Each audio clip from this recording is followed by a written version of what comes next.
And thank you, my fellow lovers of love.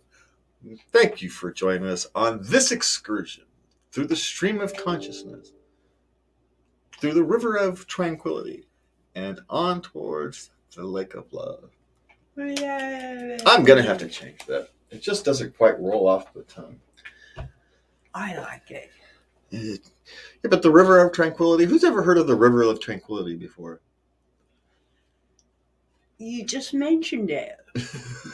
No, but it's like a lake of tranquility or the sea of tranquility or something like that. And it should be the ocean of love because it's the ocean of love that we're actually talking about. But because I keep butchering it, everything, I shortened it. And I should just learn to talk. And maybe as the brain fog goes away, I actually am thinking better nowadays. So maybe I'll be able to talk better. So maybe that's something I can work on. And speaking of that, I realized this week that I've been kind of walking in a stupor, kind of as a zombie the last 3 weeks. Really, since my last tests and having to wait for the ultrasound that we did. And, well, the tests were mostly good, but the things that weren't good were concerning.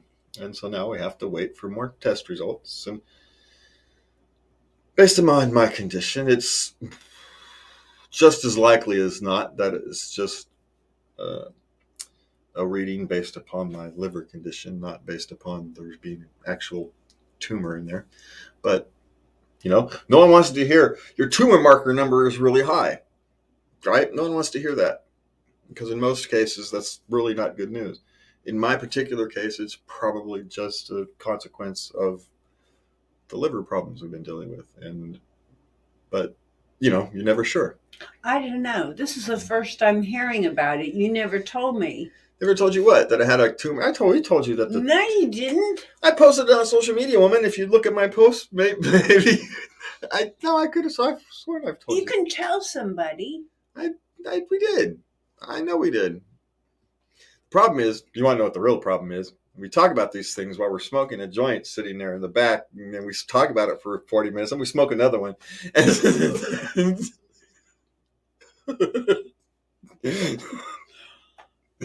That's the problem with these things.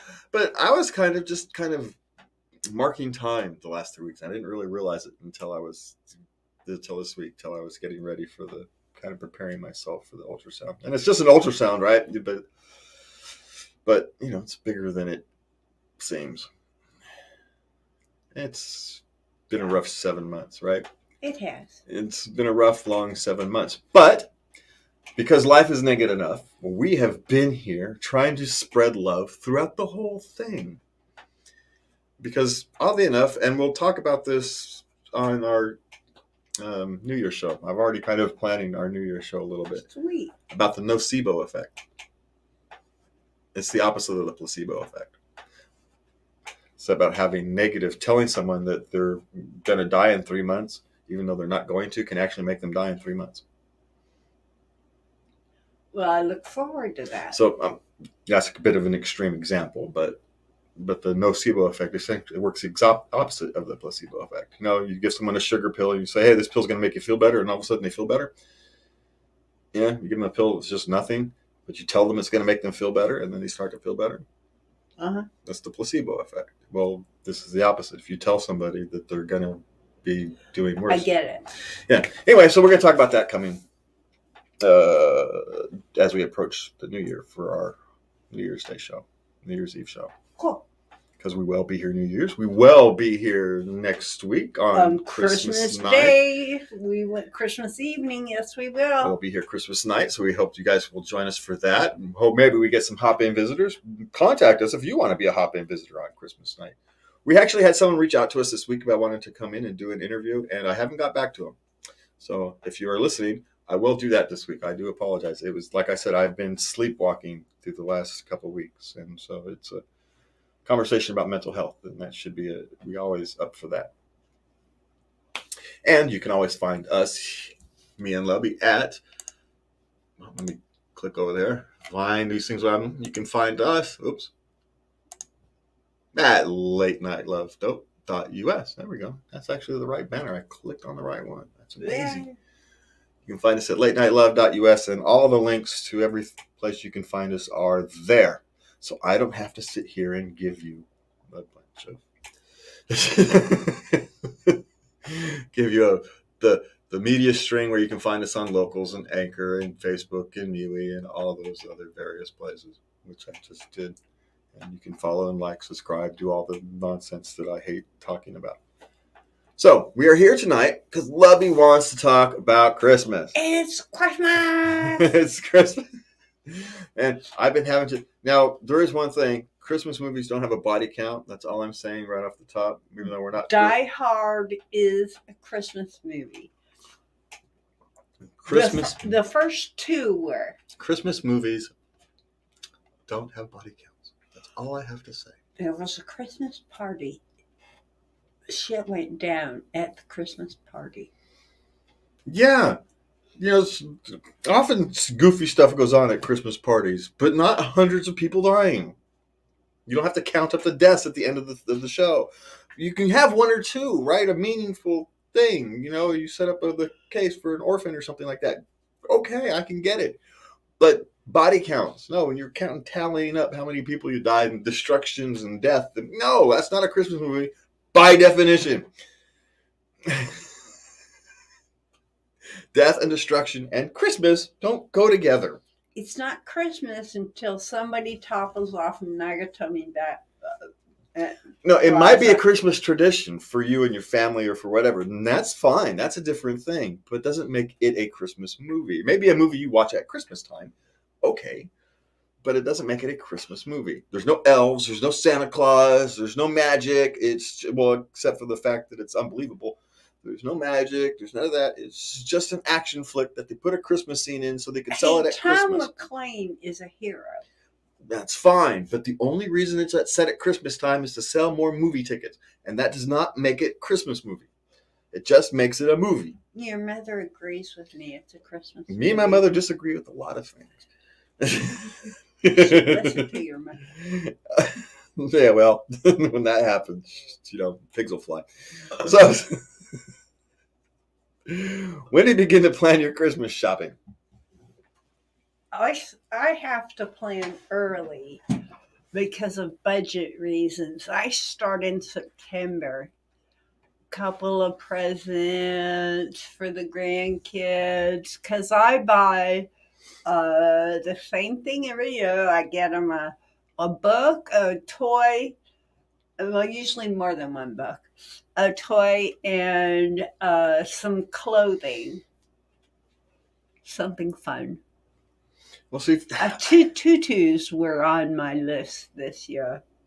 Yeah, well, now that my kids are adults, I have a vastly different perspective on Christmas. I never really did because I always get everything I need throughout the year. So I've always went. It feels kind of awkward getting gifts from family, friends, and family, especially since I live on the lower end of the economic scale, and I can't always return the gesture, even though I know it's not really about that. But so Christmas gifts, if you can afford them for the grandkids, Christmas is for children. It's the time of year for children. It's for children and magic, and us adults. I'm not saying don't have fun, especially if you have the means, but enjoy it for children. That's for me. So my Christmas shopping depends how much money I happen to have as Christmas rolls around. That's entirely how my shopping goes. So if I happen to have some money in my pocket, I'll go out and buy some Christmas gifts. If not, then I don't. That's just the way it goes. But my kids and grandkids, we all understand that. And the family's big enough that even if, a huge chunk of the family can't afford it, they still get a huge chunk of Christmas gifts. So nobody in this family goes without in Christmas time. The family's big enough where everybody has a significant Christmas. But it is, there's not always fun. Christmas is, especially when you're on the lower end of the economic scale, Christmas is not always fun. You have to kind of reshape your attitude towards it. Okay. What is your favorite Christmas song? Oh man, I got a few of them. Yeah, I know. I've been delaying playing them this year. I know. Until I'm. Well, I'm in my defense, really bummed. I've been going through it. I've been walking and kind of. I didn't realize it got this close to Christmas. It still feels like a week after Thanksgiving to me. And so, yeah. And so, in my defense, it just didn't occur to me that Christmas was literally next week until oh crap, Christmas is literally next week. Oh, apparently you haven't been following my Facebook posts. No, I see them. Your Christmas movies. No, I do a Christmas countdown. Oh, well, I only see the Christmas movies thing, but that's Facebook. Why Facebook doesn't show us each other's posts more often is beyond me. I don't understand that. Maybe they figure we talk to each other enough. No, I actually get why they don't show a lot of the stuff I post. A lot of stuff I post is political, and you don't want to see that crap. What's that Mariah Carey song everybody hates? Was it Santa Baby? No, she doesn't do Santa Baby. I like Santa Baby. I don't know. I was singing the Christmas song I like earlier, and now I can't remember what it was. I was trying to sing.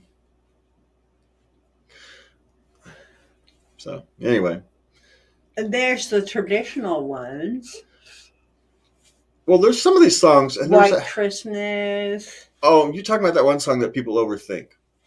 You think it's kind of, I don't want to say the term they use. Racy? No, but I don't know. It's stockish, shall we say. Oh, that one. Yeah, everybody gets. It's like, man, it's just a nice, playful song. Y'all get your minds out the gutter. Baby, it's cold outside. Yeah.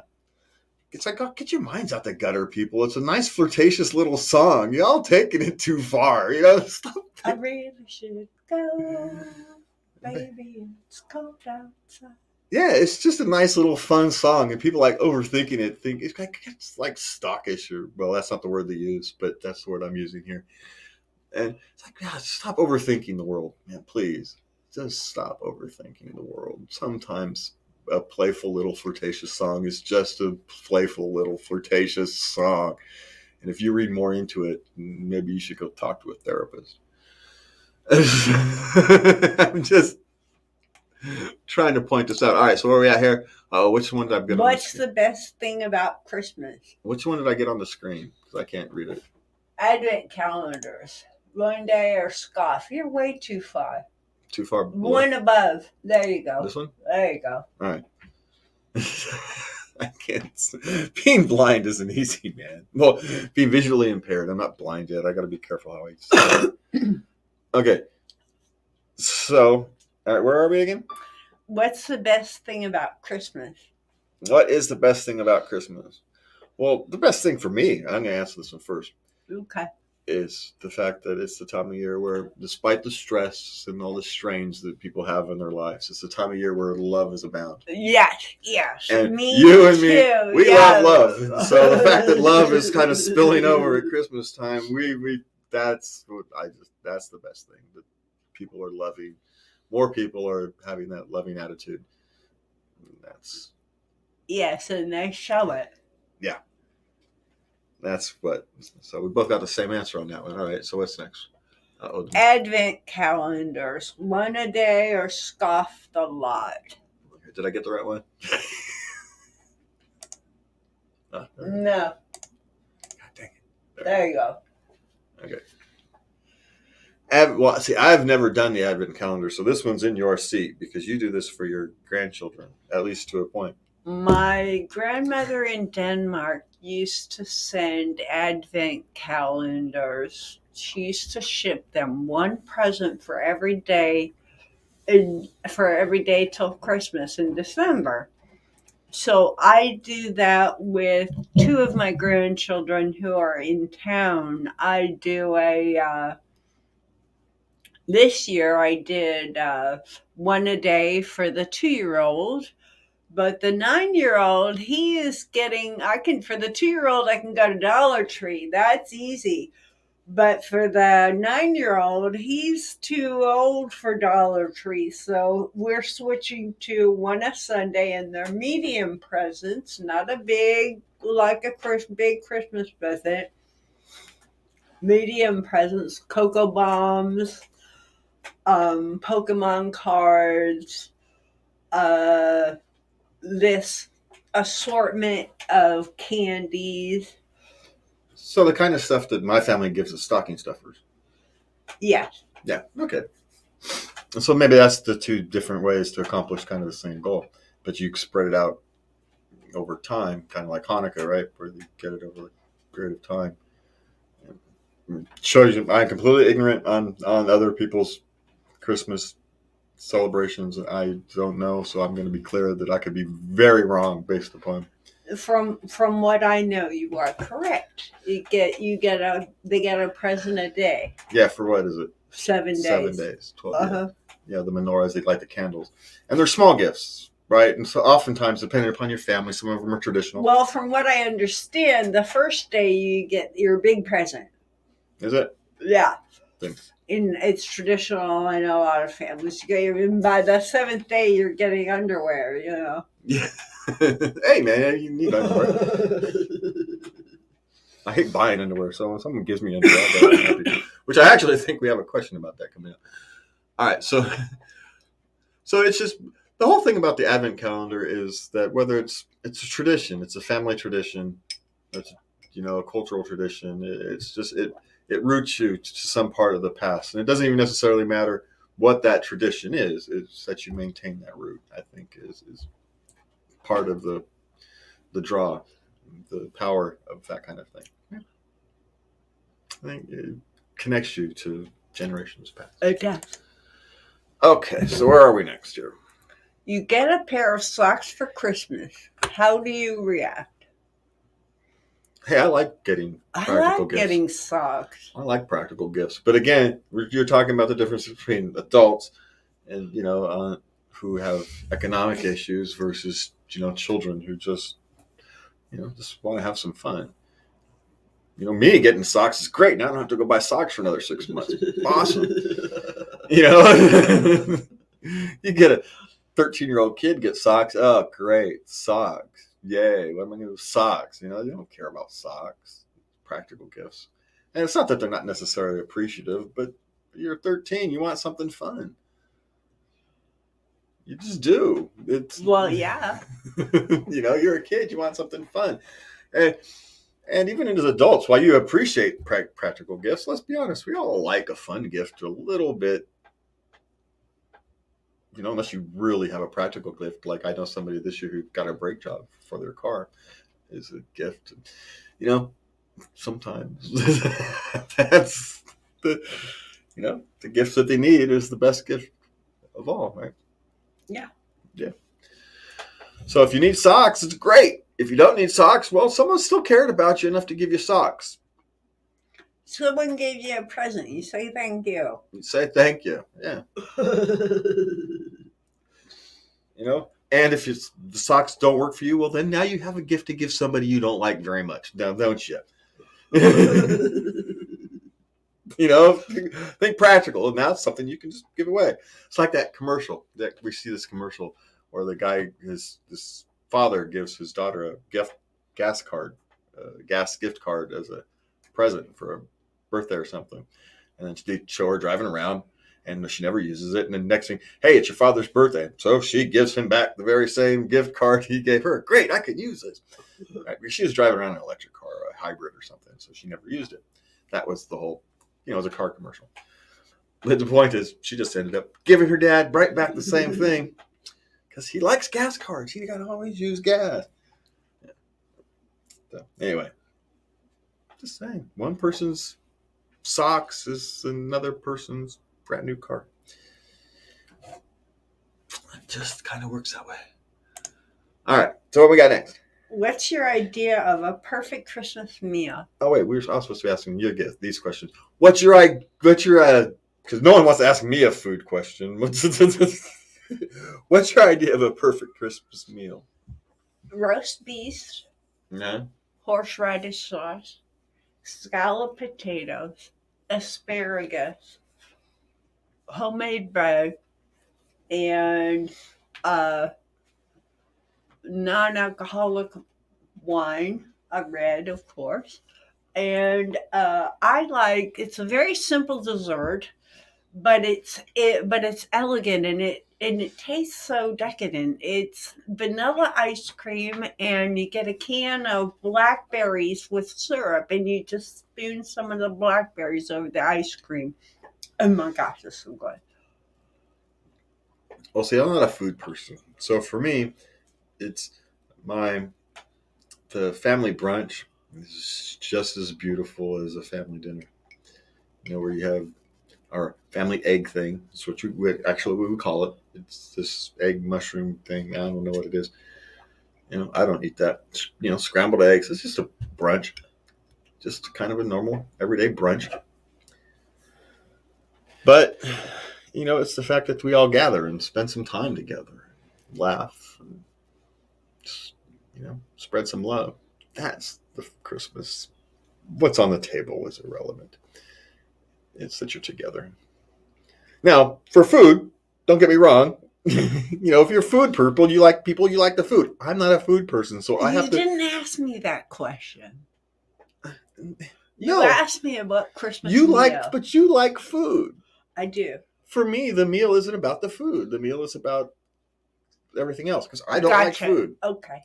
So it's just our different perspectives. I don't like food, so if I'm going to enjoy something that has involved with food, I have to find something else to enjoy about it. I just do. And so it's the way it goes. It's not that there's a right or wrong answer here. It's just, my answer is completely based upon my perspective of I don't taste food. I taste food differently than other people. And so I have a vastly different relationship with food than anybody else. Well, I'm sure there are other people out there like me, but you know what I mean. All right. How long does it take you to wrap your Christmas presents, honey? Oh, about 2 minutes. It doesn't take me no time at all. I may have to lick some envelopes, because I may do cards or something this year, with a nice little personal thought. I think is where I'm going this direction this year. But I think I have money for that. I think that's what I've got money for this year. So yeah, it doesn't take me any time at all. Now, someone asks for help, but some people like wrapping presents. For me, it's a task. It's a chore. I just get it over with. Now, when I had all them children were young, it took for freaking ever to wrap presents, days and days and days. Because you'd wrap each Hot Wheel individually, and oh my God, it took forever. Oh Jesus.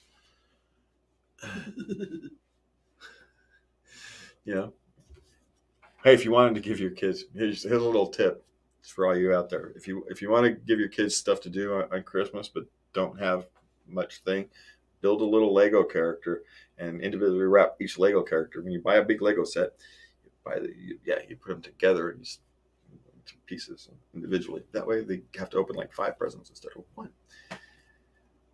They're kids; they don't care. They just like opening presents. Now you can only pull that off until they're like 7 or 8. But hey, when they're young, it works. I make an afternoon out of it. It takes me a couple hours, only because I take my time. I watch It's a Wonderful Life, and for like the 5th time for this season, and I drink my non-alcoholic wine and smoke and just knitter away, thinking about their reaction, just anticipating, hoping that I did good. Yeah, this is one of those questions where it depends how many presents you have to wrap. It's one of those questions, if you have a big family and lots of people you have presents for.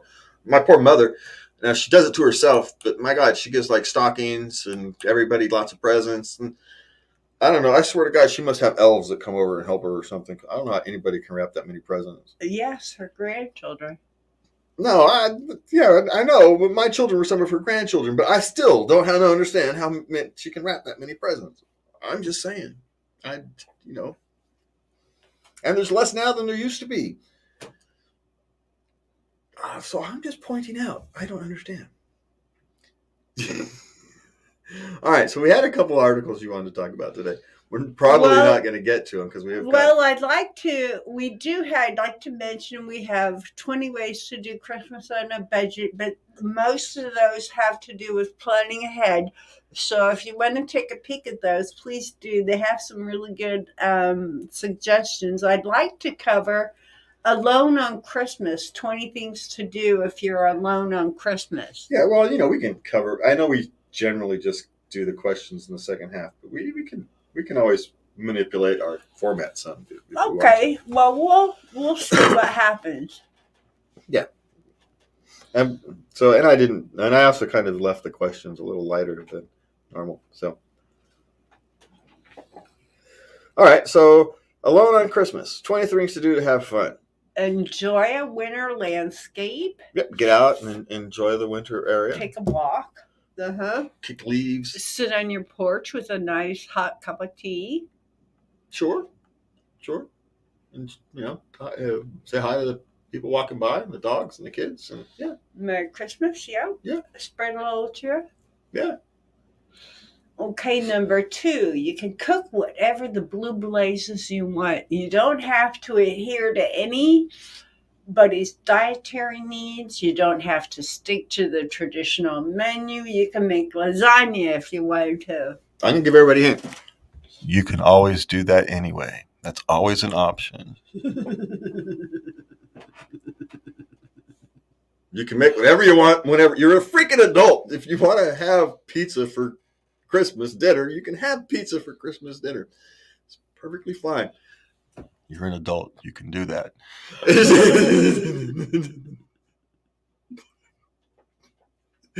I'm just saying. You don't need to give yourself some special permission to choose to eat what you want. Just want to point that out. Now, not having to worry about somebody else's dietary needs like gluten issues or whatever, that's a different thing because you're not cooking for somebody else. But if you're cooking for yourself, you always have the option to make whatever you want. That's always there. You're not bound by any tradition. You can create your own. You can add to them. You can say, I'm not going to do it this year. I'll go back to it next year. It's perfectly fine. You're an adult. You control these things. Okay. What's next? Number 3, a movie marathon. That's a great time to binge on your favorite show that you haven't had time to watch. Yeah. I suspect you've already probably done that. So I'm not sure that was much helpful, but okay. I can't help it. I'm going to be critical of this 20 list. No. I did actually research the list. I just can't read it from my thing. Gotcha. I didn't put the plug in, so I can't see the screen. No worries. Number 4, research about Christmas. Education's always good. Okay. 5, be lazy all day. Take lots of naps, listen to music. That's always an option. Stay in your pajamas. You don't need to have Christmas to do that, but okay. Knock yourself out. You can do that any day you want. You're an adult. Okay.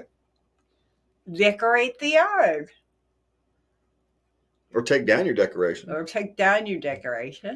Yeah. Sure. Okay. Okay, hold on. Spend the day painting.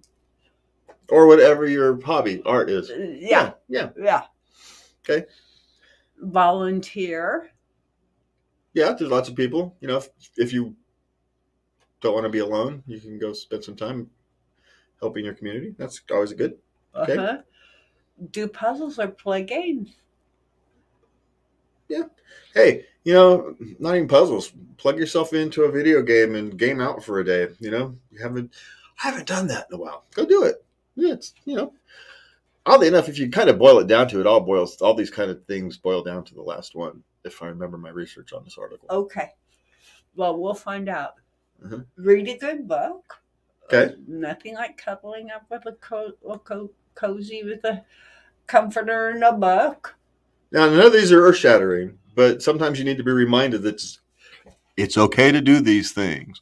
It's it's okay on Christmas, right? It's okay. You don't have to do necessarily something Christmassy on Christmas. It's okay to just do things. Yeah. Yeah. Okay. Enjoy some physical activity. If you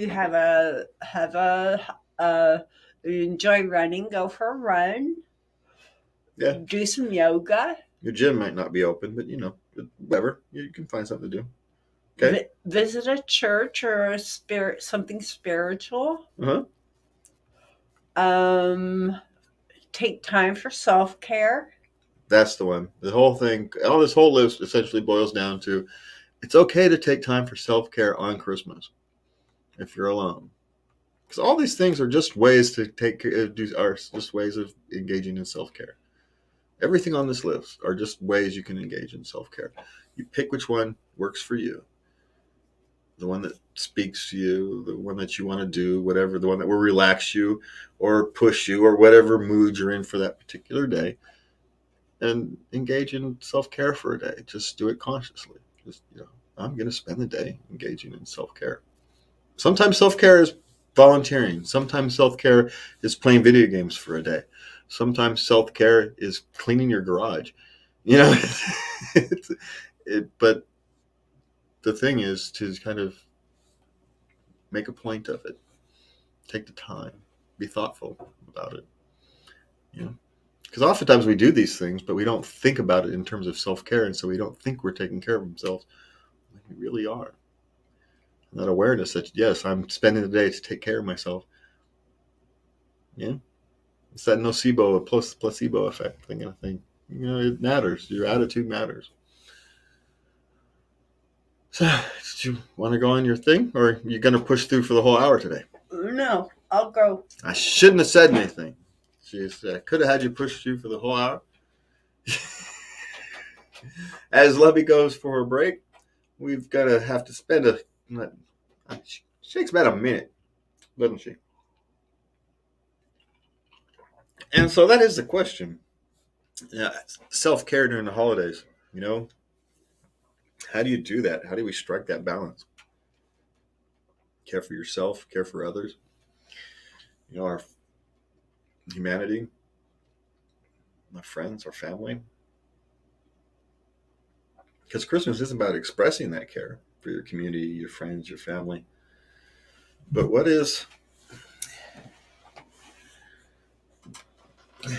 what obligation do we have to ourselves? And how do we fulfill that obligation? Those are questions we don't ask. We often get told, don't be selfish.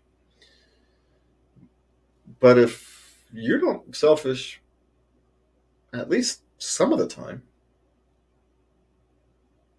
at least in your own care for yourself, how are you supposed to care for others?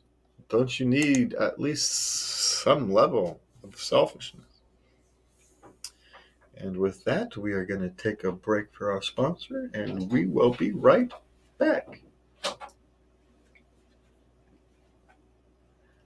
And the lobby has returned, and we are back. We want to thank you for joining us for the second half of our evening, and we want to remind you that you can find us next week here on latenightLove.us. Christmas night. And oddly enough, we'll be here on New Year's Eve too, as well. If on the East Coast, we'll be here right at New Year's. Cool. On the West Coast, we'll be at 9 p.m. But on the East Coast, we'll be right at New Year's. Or, I guess technically, a minute after New Year's. We're going to go off at 9:01. Because no one's going to be here at 9. Suppose we could come in a little early, 8:45 or something, and do our own little United States ball drop thing. But we're a podcast, and everybody's going to listen to it afterwards, so there's no point in doing that. So we might as well do it Yeah. Anyway, so catch us at 9:02 Pacific time on New Year's Day, or just catch us on all your podcasts or social media networks as usual. All right. Can I finish this list? That wasn't the end? No. I thought that was the end. No, we have 5 more. Oh, good Lord. Listen to a non-Christmas playlist. Uh-huh. Make your own tradition. Uh-huh. A new tradition. Uh-huh. Consider realistic New Year's resolutions. Okay. Some people choose to work because they can socialize. Well, you can also make more money. Yeah. If you're not going to be doing anything anyway, go get some work done. Sure. Okay, this next one takes planning though. Travel. Travel? Well, yeah, because it is Christmas and the stuff is going to be closed, and yeah, so you're going to have to be more careful than normal. Yeah, okay.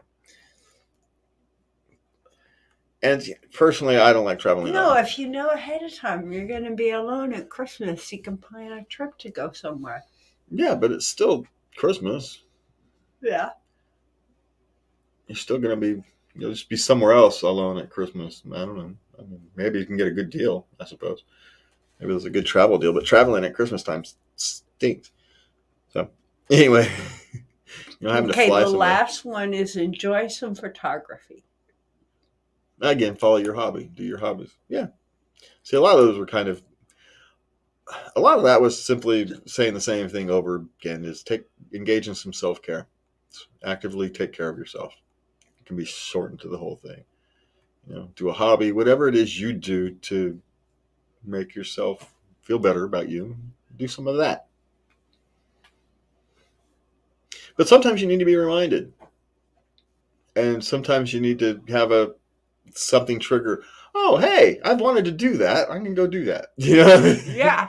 Sometimes, which is why we mention which things. is why people make these lists, even though there's nothing earth-shattering, there's nothing new. In fact, we probably talked about 12 of those lists on a regular basis to do on a regular basis. But sometimes it's okay to be reminded. Gentle reminder that it's okay to take care of yourself. It's okay to be a little selfish. Yeah. If you're never a little selfish, then you're never taking care of yourself. All right. So do you want to go to questions, or do you want to talk about the budget Christmas? We could talk about a budget Christmas. A lot of these take planning. I start right after Christmas, right after New Year's with a binder. I don't know where my binder is anymore. I haven't done it for a couple of years. And there's a wonderful website. You can search on the internet. It is oh gosh, I forget the name of the website, but it's organizing for the holidays. And they have a plan for 6 weeks, they have a plan for 3 months, and they have a plan for the whole year. So you can really get into it if you want to. Just suck all the fun out of it, why don't you? I like being organized. Well, I'll grant some things. People should probably be more organized than me. I'm going to grant this. I'll grant that as. But can there be somewhere in between? I will grant that most people, you should not run your life out your head or your back pocket. It's probably not the world's greatest idea. Despite the fact that I do it, it's not the world's greatest idea, and I do not encourage you. Don't do it that way. But there should be some difference between micromanaging and not any kind of managing. Just say. Well, these websites have detailed plans for people who want clear guidelines. No, and I actually understand it. I can get And it. I mean, they cover it all. You don't need to think of nothing, man. No, and I can actually understand. I can understand how that is. How some people would find that to be freeing. It is for me. I can understand that. I would bristle under the. I need more flexibility than that, and so just it made me feel like claustrophobic trying to work like that. So Literally, you would go for the 6 week plan. no, I wouldn't. All you have to do is go.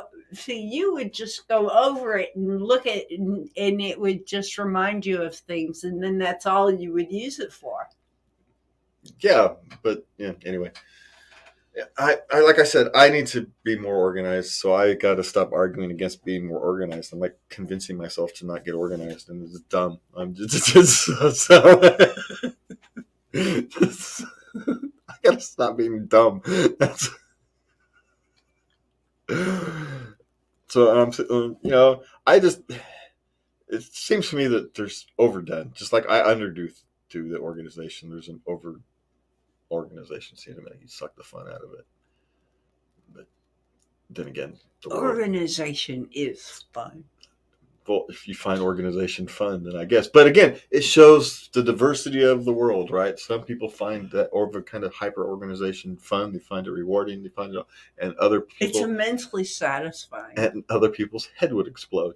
So it's just the diversity of the world. It's a beautiful place. I'm getting excited just thinking about it.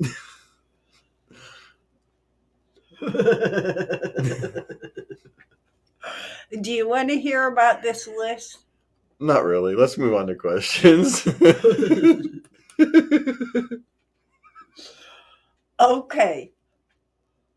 The list is on the website. You can go to latenightLove.us, and the list, all our show links and show prep is posted on the blog page with the episode, so you can follow along with our insanity if you, if you would like. Okay, so what we got? Our daughter does well academically ever since she's little. She's in college now. She gets many awards and remains at the top of her class. But she does not like it when we tell others, even our close relatives, are posted on Facebook. Why is that? Did we cover this one last week? I think, Not last week, but a long time ago. okay, I seem to remember this one. Or something similar. Maybe it was just something similar because we're gonna cover the same questions from time and time again. But I really thought we did. Maybe I had copied and pasted from the. Just went back. Maybe I got an extra one. Anyway, well, she does it because for a couple of reasons. One, she may have a lack of self confidence, kind of a self esteem issue. She feels embarrassed. She doesn't want to stand out, and you're making her feel like she stand out, and she just wants to put her head down and not be noticed. She's an introvert, maybe. It could be as simple as that. It could be a self-esteem issue. It could be an introvert issue, or it could be something even more serious where she doesn't feel like she deserves the praise. Or she's just a private person and doesn't want that kind of thing blasted all over space. The only way you can find out is by asking her. Yeah. And then respecting her decision. That's it. That's all you can do. But just ask her. And don't make a big deal out of asking her. Just say, "Hey, I'm curious. Look, I won't do it I won't post it if you don't want me to. But I'm curious. Why do you feel uncomfortable when does it make you feel uncomfortable? What's going on when you do it? Just ask. If you approach it with love and kindness and respect, you can at least find out what's going on. So that would be my suggestion. Okay, next question. My 14-year-old daughter has been sleeping in her relatively small, but just big enough to fit a person cupboard because she says that she doesn't feel safe in her bed. What should I do? You're going to have to find out why she doesn't feel safe in her bed. Now, Because to a 14-year-old girl, safe can mean lots of things. Maybe she got bed bugs. She doesn't want to tell you. She's embarrassed. Maybe her bed is broken and it's uncomfortable. She's saying she doesn't feel safe because in the world we live in today, it's easier to say I don't feel safe than to say my bed is uncomfortable. Maybe there's an issue that has to be dealt with, and she has some fear about that bed because something happened, and you're going to have to go to, and there's a much bigger issue to be dealt with. And no one wants to uncover that except your job as a parent is to find out. Chances are it's childhood fears. Maybe there's a light that shines through the in the street that shines through the trees, through the window, and puts those big scary pictures things on the wall and just freaks her out. Maybe it's maybe there's something simple, and you can put blackout curtains in, and it solves her problem, or something. So there might be some simple solution, but maybe not. But this is serious enough where you got to find out, and it may take a counselor. But you're right for wanting to dig into it. Yeah, kids are also weird. They do strange things on occasion. They go through stages and maybe nothing. But it's one of these things where I would make an effort to find out if it's nothing. But don't overreact until there's something to react to. But try to find out, because it rings strange. It just does. Even for kids, it rings strange at 14. They may bed bugs, broken bed, and they don't want to say it's embarrassed to say it. Maybe they had an accident and they peed their bed and they don't want to sleep in it anymore because it's dirty. They don't want to say so. Yeah. You just don't know. It could be anything. It could just be embarrassing, and they just don't want to deal with it. And so, to 14, embarrassment is the worst thing ever. Yeah, to be embarrassed is the worst thing ever at 14. They'd rather lose an arm than they would have to admit they had an accident in bed, right? They just would. Yeah. And so, but your job as a parent is to, with love, empathy, and compassion, to find out what's going on. Because there's an off chance that it's something more serious. Okay. An employee I terminated has left me a sealed envelope titled, "Now I can tell you what I really think." Should I just shred it without opening, or is there something to be gained by actually reading it? Well, there's probably something to be gained by reading it. The question is, are you ready to read it? There's some hard truths that they wanted to tell you, and they didn't feel they could tell you while they were an employee. You're going to have to swallow your pride and be prepared to hear it. Now, maybe it's their perceptions are wrong, or they didn't understand something, and it's understandable from your perspective, but you're still going to have to hear it. If you're not ready to have do we have a little visitor? It's the Bam Bam. The Bam Bam has come into the studio there today, guys. Come on. No, Bam Bam, you got to go see your dad. No, thank you. No, thank you. He's all right. So, where were we? Come on. You look good. Huh? Okay, so where was I? I forgot where I was. Come here, little one. But if you want to improve your business, yourself as a leader, or your, have a better life for your employees, right? That's your job. That's your goal. You want to become better at your job. Part of your job is leading people, and you have an opportunity to learn how to be better than that.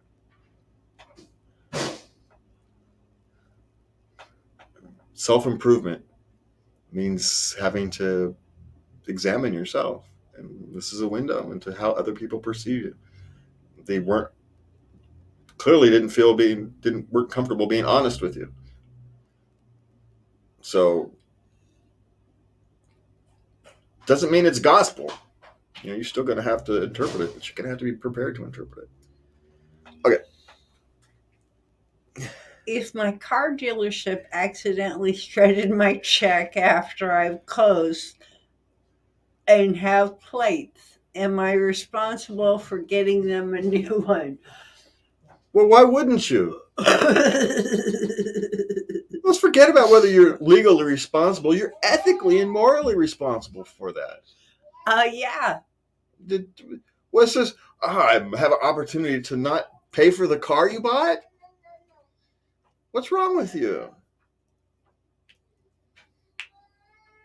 I mean, I get it. It's kind of playing around as a joke. Oh, I got $10,000 free dollars, and then you cancel the old check and you send them the new one. That's what responsible people do.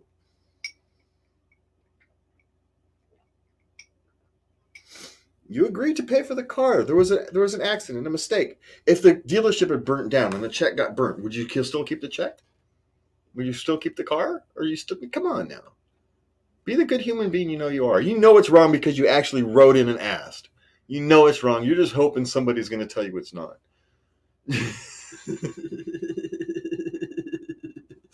We're not going to co-sign your BS. No, you damn well know it's BS. You damn well know it's not right for you to keep them to not pay for your car.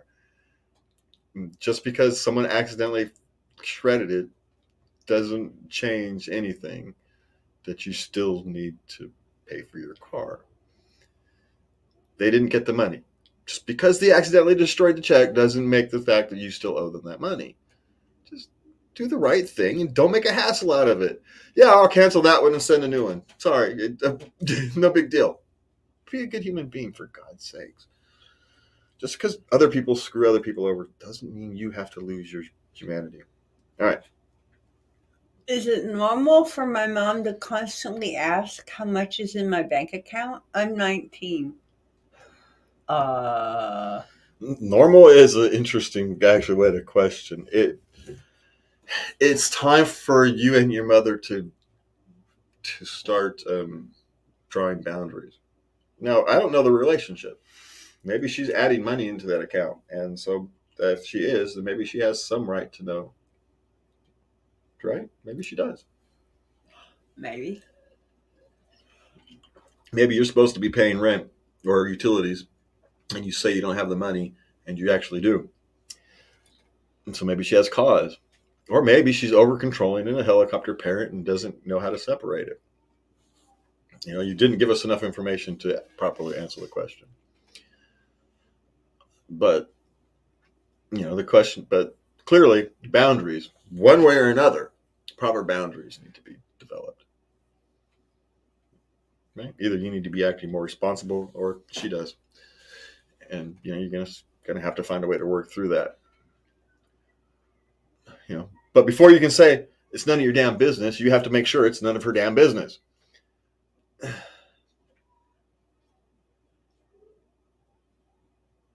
Just saying. So how can you say it's none of your business politely? Sometimes you can't.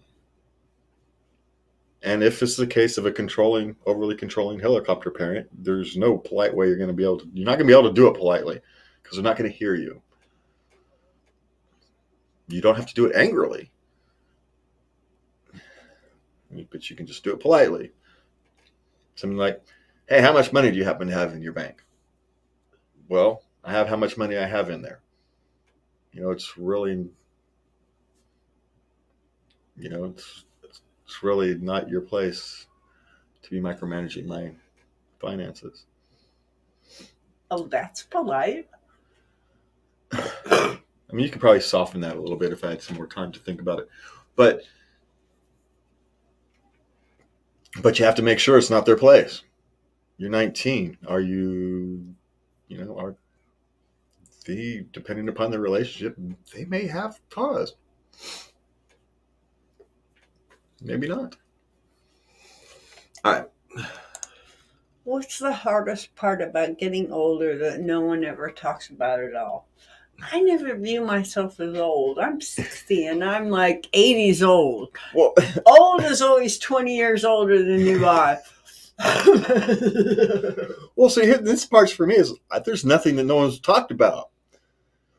Now maybe it's just because of the circle I have, the people I surround myself with. Everything is talked about, so there's like nothing that no one talks about.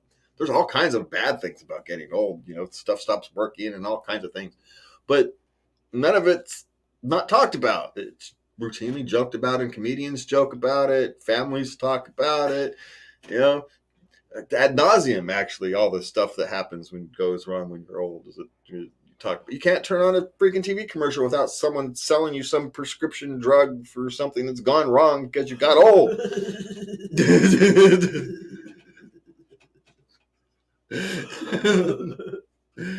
So it's just getting old is just getting old. It's just part of your evolution. It's not that big of a deal. It's as big of a deal as you make it. That's about what getting old is. Yeah, your body stops working. Tell us something we don't know. Yeah. There's just nothing that no one tells you no one doesn't tell you.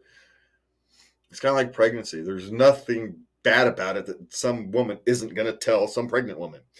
All the horror stories get told. There's nothing to tell. No, you're not supposed to tell a pregnant woman horror stories. I hate when people do that. That's not nice. You're not supposed to scare them. Yes, but it happens. And the point is that everybody talks about all the stuff. So there's nothing left to not talk about. It's not that there's nothing that hasn't been discussed. Everything is willing to be discussed because they discuss it all. And as old people, we complain about all of our aches and foibles and everything that goes wrong when you get old. Ageism and whatever, throw everything into the sun. Everybody talks about it. True. I can't think of a single thing about getting old that no one talks about. That no one says, don't tell anybody about that. I mean, good Lord, they have incontinence commercials. It's not like we don't talk about it. The fact that you start in diapers and end in diapers, it's a common conversation. There's nothing that isn't talked about. That's my only point. Right. It's just there's nothing there. All right. So we got. My 8-year-old is hiding books in her room and staying up late reading when she needs to be sleeping. The next day, she is exhausted and cranky. What is the best way to deal with this? Oh, God, this was me. Don't. You have a wonderful problem. Don't deal with it. Leave it alone. She'll adjust. For the love of God, don't destroy her love of reading. No, don't do that. If you can, let her sleep later. And sometimes you can't. But if you can, let her sleep later. Adjust the rest of her day schedule to adjust for her wanting to stay up a little later to read. For the love of God, let her read. She's a night owl. She can't. If she could go to sleep, she would. She stays up late reading because she's a night owl and she doesn't want to go to sleep. So let her read.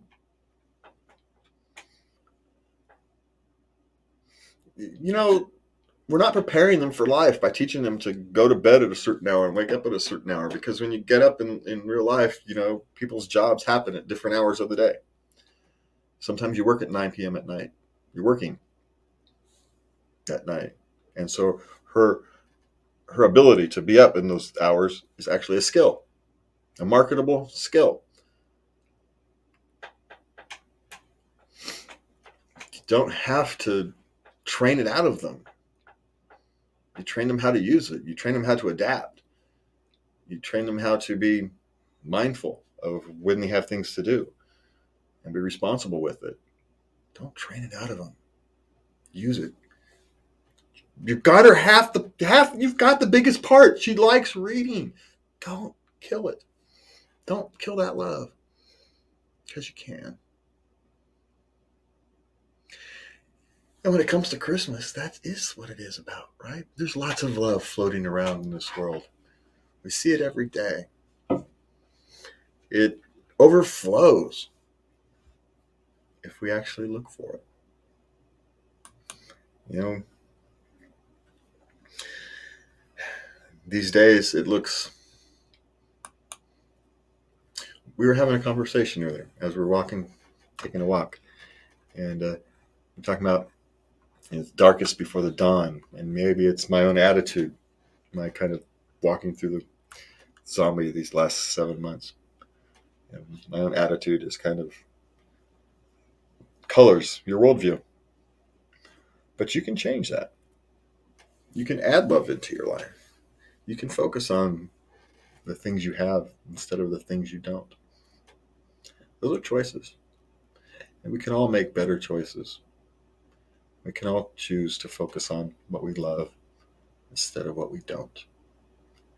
And with that, me and Lubby are going to wish you a Merry Christmas, good night, and please remember to love everybody. Good night.